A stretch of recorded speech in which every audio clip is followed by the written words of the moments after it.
Now that he's got the right attorney general in position to do it, we now know they really have been trying to gin up criminal prosecutions and criminal investigations into the president's perceived enemies, politically motivated persecution, right?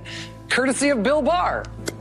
I'll roll in the FBI on you. That's how banana republics work, right? Bill Barr, on the president's behalf, is weaponizing the Justice Department to go after the president's enemies. When you win an election, you don't seek to just prosecute the losing side. The president using the Justice Department as a weapon to get what he wants. Department of Justice is totally politicized. Sticking the Department of Justice on political opponents. Threatening to imprison his political rival, Banana Republic style. He's using government resources to go after his political opponent. Criminally investigating an American political rival, someone the president is worried about losing to in the next election. To investigate my principal opponent or a principal opponent in the upcoming election. Houston, we have a problem. Donald Trump and his attorney general are using the Justice Department. The only difference between this and a banana republic is that Trump does not eat fruit. The 2020 election is really the last chance we have to stop our system from fully sliding into a corrupt banana republic. Bill Barr has done everything that Donald Trump has wanted him to do. Yeah. We're living in a banana republic right now. We're no better than some,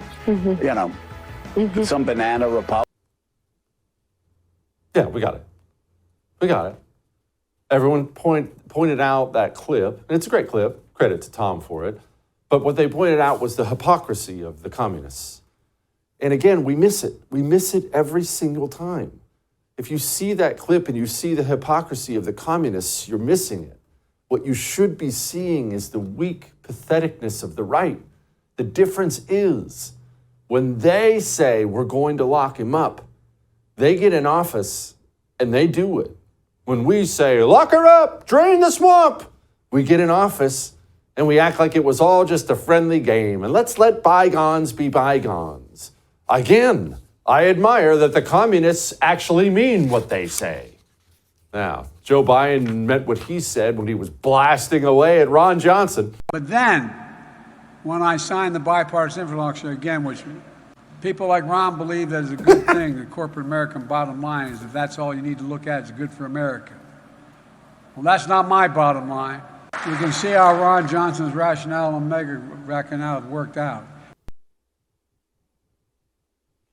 I'm still not even sure what to ask the senator because I'm still not sure that that was an insult because none of the words came out right. But joining me now, maybe he can decipher it. He's the senator from Wisconsin, Senator Ron Johnson. Senator, I'm about 50% sure that you were insulted there by the president, but I don't know. You tell me. Well, again, I couldn't quite understand him either, but I'm 100% sure he was insulting me. It was interesting. I got a text from a report of the New York Times saying that he was accusing me of outsourcing jobs to China. I actually exported plastics to China when I was in business. And my response was, he is senile and he's lying. And it's interesting, the only part that the New York Times published was he's lying.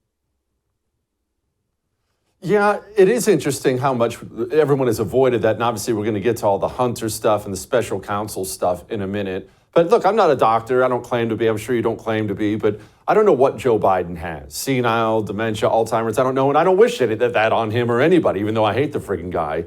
But he clearly is not a functional adult, and he's the commander-in-chief, and it's wild how that's always story number 50 in the paper instead of story number 1. We need this guy to make important decisions, and he can't use his mind or his mouth.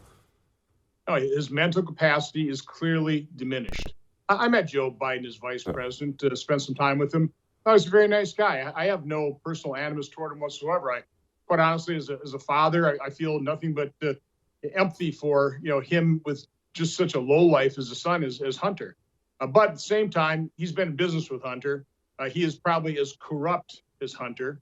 He's the Don, he's the main guy. He's the big guy, apparently taking 50% of whatever income Hunter procured for the family, as well as 10% for the big guy. So, I mean, listen, he's corrupt. He's compromised.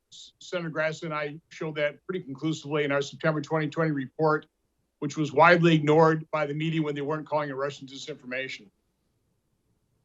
Yeah, no, you've been great at exposing this Joe Biden family business. People call it Hunter's business. Hunter has no leverage. It's Joe Biden's business that Hunter Biden happens to work for. The question is anything going to be actually done about it? And I ask that because this special counsel already tried to get Hunter Biden some absurd blanket pardon deal that was so ridiculous. Even the judge laughed about the whole thing. I just don't have a lot of confidence that the special counsel's there to do anything except for cover for the Biden family, like the rest of the government. No, listen, appointing David Weiss as special counsel was the latest corrupt act by Merrick Garland and the Department of Justice. You know, there are two primary requirements for a special counsel. Outside of government, he's obviously in government, but most importantly, somebody who's independent. And if you looked at 8 billion people on planet Earth here and figured out who would be the least independent person to serve as special counsel, special counsel, it'd be David Weiss. I mean, he's the guy who engineered this sleazy sweetheart deal that he tried to pull the wool out over the judge's eyes. I mean, he's the guy that the 5 years of investigation did squat, allowed the statute of limitations to run on the more serious tax charges. Again, you can't trust this guy to investigate this. We had whistleblowers saying that he did not have the proper resources to do a proper investigation. So this is a sick joke on the part of Merrick Garland. Also, either David Weiss or Merrick Garland lied to Congress. This might frustrate the House's attempt to determine which one is culpable for lying to Congress.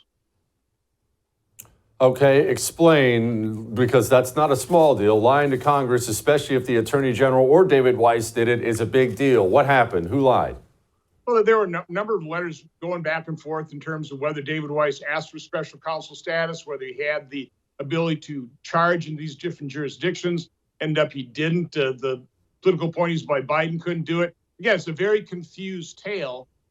They've purposely tried to confuse it. So I can't really lay it out in detail because I don't know the real truth here. But all I know is that the stories between Merrick Garland in terms of how David Weiss is operating as the investigator here, as the U.S. attorney, is very confused and contradictory. You want to watch our special on George Washington? It's freaking awesome. Well, you can. All you have to do is become a First TV supporter. That gives you access to all of our specials on demand, and it's cake. All you have to go to is thefirsttv.com/support. Thefirsttv.com/support. Become a supporter. Enjoy learning about George Washington.